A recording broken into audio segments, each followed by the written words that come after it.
가을 저녁, 해가 기울며 붉은 빛이 시골 들녘을 물들이고 있었다. 은희는 대학 동창 모임에서 돌아오는 길에 오래된 친구 순자와 함께 차를 타고 있었다. 고속도로를 벗어나 국도를 따라 달리던 중 은희의 시선이 길가에 스쳐 지나가는 낡은 건물에 꽂혔다. 잠깐, 차 세워봐. 순자가 의아한 눈빛을 보내며 브레이크를 밟았다. 은희는 차창 너머를 응시한 채 숨을 죽였다. 잡초가 무성하게 뻗은 언덕 위에 붉은 벽돌로 지어진 3층짜리 건물이 버려진 듯 서 있었다. 창문 유리는 대부분 깨져 있었고 담쟁이 덩굴이 벽면을 칭칭 감싸고 있었다. 낯익은 풍경, 잊을 수 없는 이름이 떠올랐다. 진풍요양원. 순자도 곧 기억해냈는지 고개를 끄덕였다. 세상에, 여기가 아직 남아있었네. 우리가 대학 때 봉사 다녔던 곳 맞지? 은희의 가슴이 쿵하고 내려앉았다. 20살이 갓 넘던 시절, 매주 주말이면 찾아와 환자들의 손을 잡아주고 동요를 불러주던 곳. 그때 자신을 딸처럼 따르던 환자들도 있었다. 정분 할머니 기억나? 내가 손 잡고 고향의 봄 불러드리면 항상 울먹이시던 분. 당연히 기억하지. 너만 보면 눈을 반짝이시던 분. 나중에 갑자기 안 보이셔서 우리가 얼마나 궁금해했는데. 그렇다. 요양원은 어느 순간 흔적도 없이 문을 닫았고 환자들도 모두 사라졌다. 당시 대학생이던 은희와 순자는 이유도 모른 채 봉사활동을 그만둘 수밖에 없었다. 잠깐 들어가 볼까? 여길 지금 으스스한데 게다가 불법 침입 아니야? 하지만 은희는 이미 문을 열고 내리고 있었다. 마치 무언가에 이끌리듯 발걸음이 저절로 향했다. 은희야, 위험할 수도 있어. 금방 나올게. 그냥 한 번만 봐보고 싶어. 잡초와 땅거미가 발목을 휘감았다. 녹슨 철문은 반쯤 열려 있었고 그 사이로 스며드는 차가운 기운이 온몸을 감쌌다. 건물 가까이 다가갔을 때 싸늘한 기운이 몸을 스쳤다. 그리고 2층 깨진 창문, 그 너머에 흐릿한 그림자가 서 있었다. 창문 틀 사이로 가느다란 손이 천천히 흔들렸다. 은희는 심장이 멎는 듯 얼어붙었다. 순자야, 봐. 누가 손 흔들잖아. 뭐라고? 거기 사람 있어? 있어. 분명히. 하지만 순자가 고개를 들어봤을 땐 이미 창문은 텅 비어 있었다. 은희야, 아무것도 안 보여. 그냥 가자. 너무 늦었어. 은희는 다시 한번 창문을 올려다봤다. 정말 아무것도 보이지 않았다. 하지만 분명히 봤다. 그 손짓을, 그 익숙한 실루엣을. 차로 돌아가는 길, 은희는 계속 뒤를 돌아봤다. 건물은 점점 어둠에 잠겨갔지만 2층 창문만은 이상하게 환하게 보였다. 그날 밤, 은희는 꿈에서 같은 장면을 반복해서 보았다. 칠흑 같은 어둠 속, 창문에 서 있던 그림자가 그녀를 향해 손을 흔든다. 처음에는 다정한 인사 같았지만 점점 그 손짓이 절망적으로 변해갔다. 손은 피투성이가 되어 창문 틀을 긁으며 괴이한 소리를 냈다. 은희야, 아직 못 나갔어. 할머니? 여기 갇혀 있어. 나를 찾아줘. 그림자의 얼굴이 점점 선명해졌다. 정분 할머니였다. 하지만 기억 속의 자상한 모습이 아니라 고통에 일그러진 처절한 표정이었다. 입에서는 검은 피가 흘러내렸고 눈동자는 뒤집혀 흰자위만 보였다. 할머니, 무슨 일이 있었어요? 어디로 가신 거예요? 시험 주사 아파, 너무 아파. 악몽에서 깨어난 은희는 온몸이 땀으로 젖어 있었다. 시계를 보니 새벽 3시. 꿈이었지만 너무도 생생했다. 정분 할머니의 목소리, 그 절망적인 표정이 눈에 선했다. 이후 며칠간 같은 꿈이 반복됐다. 매번 할머니는 같은 말을 했다. 시험, 주사, 아파. 그리고 마지막에는 항상 찾아달라고 애원했다. 은희는 잠을 이룰 수 없었다. 회사에서도 집중할 수 없었고 친구들과의 약속도 모두 취소했다. 순자가 걱정스럽게 전화를 걸어왔지만 꿈 이야기를 해봤자 이신이라며 웃어넘길 게 뻔했다. 하지만 이상한 것은 꿈뿐만이 아니었다. 집에서도 계속 이상한 일들이 일어났다.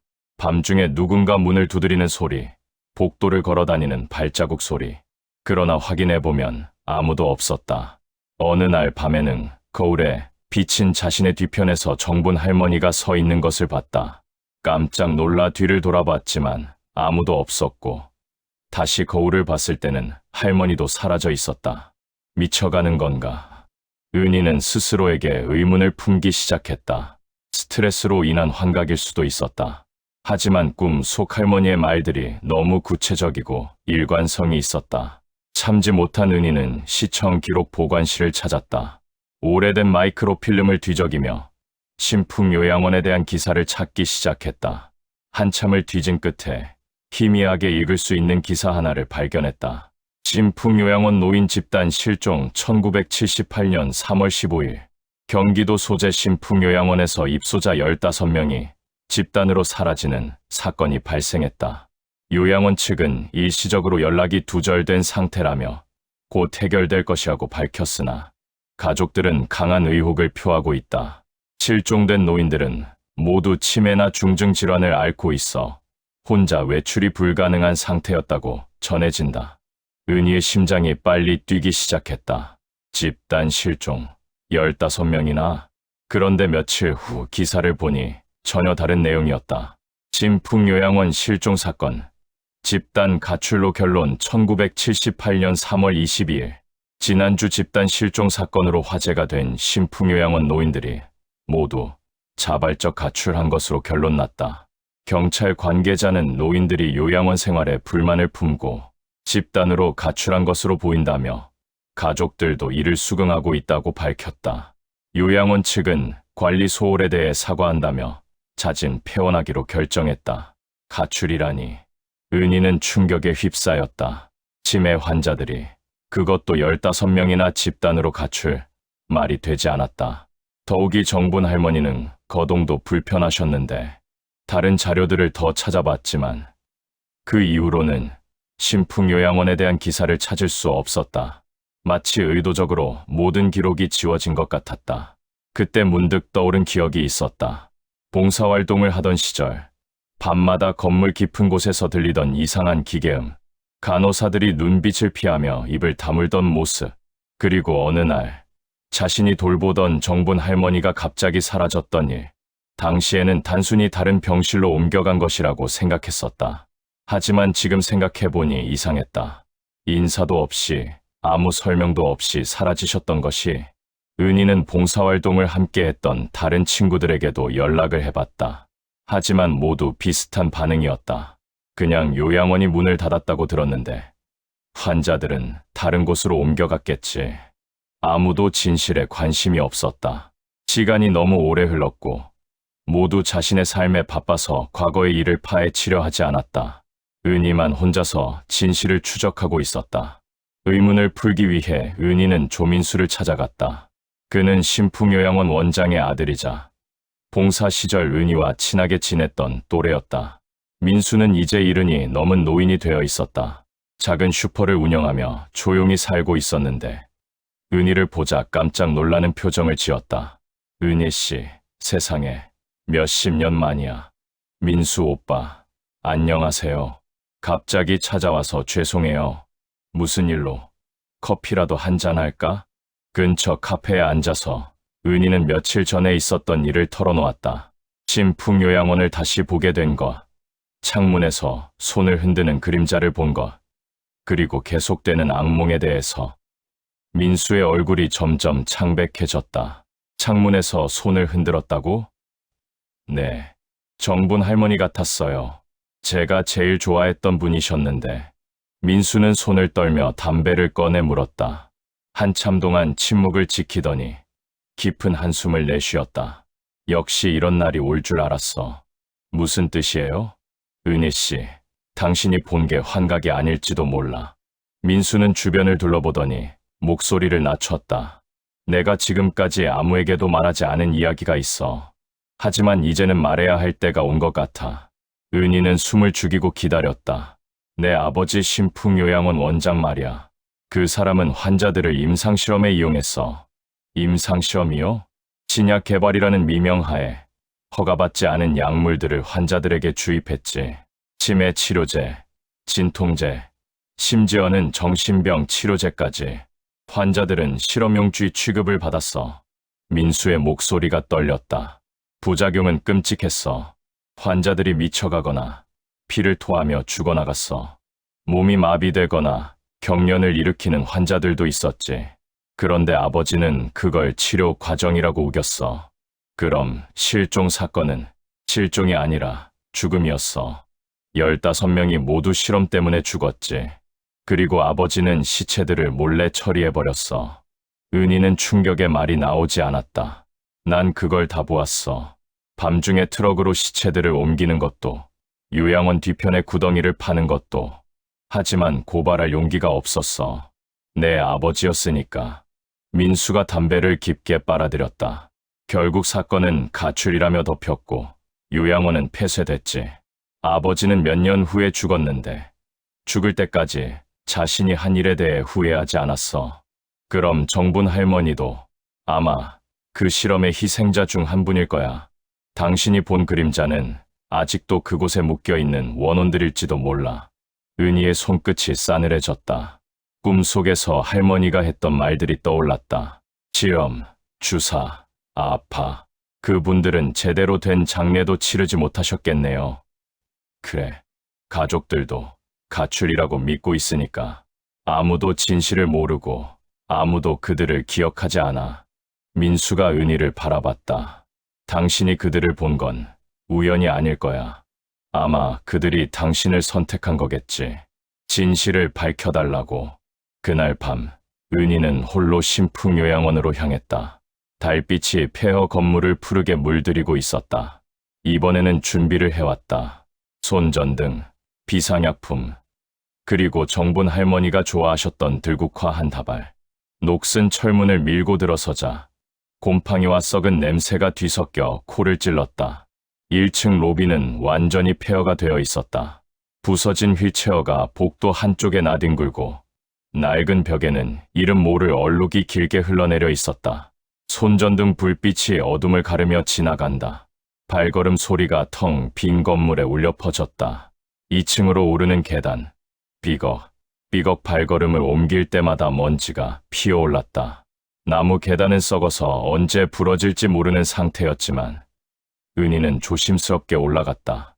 2층 복도에 도착했을 때 갑자기 손전등이 깜빡이기 시작했다. 배터리를 확인했는데 방금 갈아 넣은 새 것이었다. 그때 복도 끝에서 희미한 빛이 새어나왔다. 그 방향으로 걸어가니 바로 그 창문이었다. 며칠 전에 그림자를 봤던 바로 그 창문. 창문 앞에 서자 은희의 심장이 빨리 뛰기 시작했다.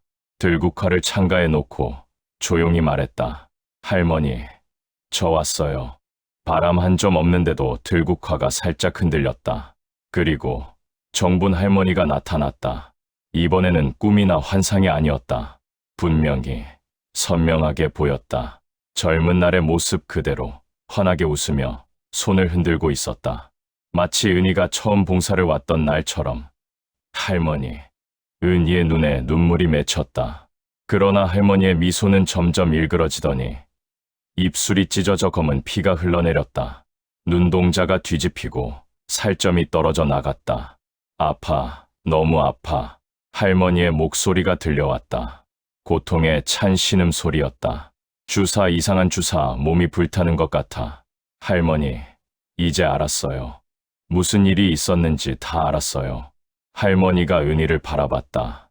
고통스러워하던 표정이 조금 누그러졌다. 고마워, 진실을 알아줘서. 그때 갑자기 복도 전체에서 소음이 울려 퍼졌다. 금속이 긁히는 소리, 휠체어가 굴러가는 소리, 신음소리들. 끼. 어둠 속에서 누군가들이 다가오는 소리. 은희는 뒤를 돌아봤다. 복도가 환자들로 가득했다. 휠체어에 앉은 형체 없는 환자들이 수십 명. 어둠 속에서 나타나 그녀를 향해 손을 뻗었다. 모두 임상실험의 희생자들이었다. 여기 남았어. 우리 아직 나가지 못했어. 아무도 우리를 기억하지 않아. 가족들도 우리가 죽은 줄 몰라. 귀에 울려 퍼지는 울음소리, 신음소리, 절규. 그들의 고통과 한이 은희를 압도했다. 은희는 무릎이 꺾여 주저앉았다. 너무나 깊고 절망적인 슬픔이 온몸을 휘감았다.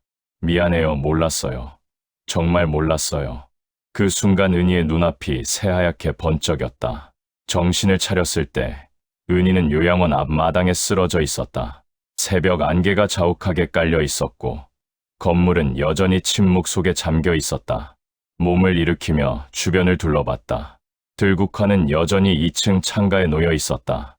어젯밤 일이 꿈이 아니었다는 증거였다. 그런데 이상했다. 요양원의 분위기가 완전히 바뀌어 있었다. 어젯밤까지만 해도 음침하고 무서웠던 건물이 이제는 그냥 낡고 쓸쓸한 폐건물처럼 보였다. 마치 오랫동안 건물을 덮고 있던 무거운 기운이 사라진 것 같았다.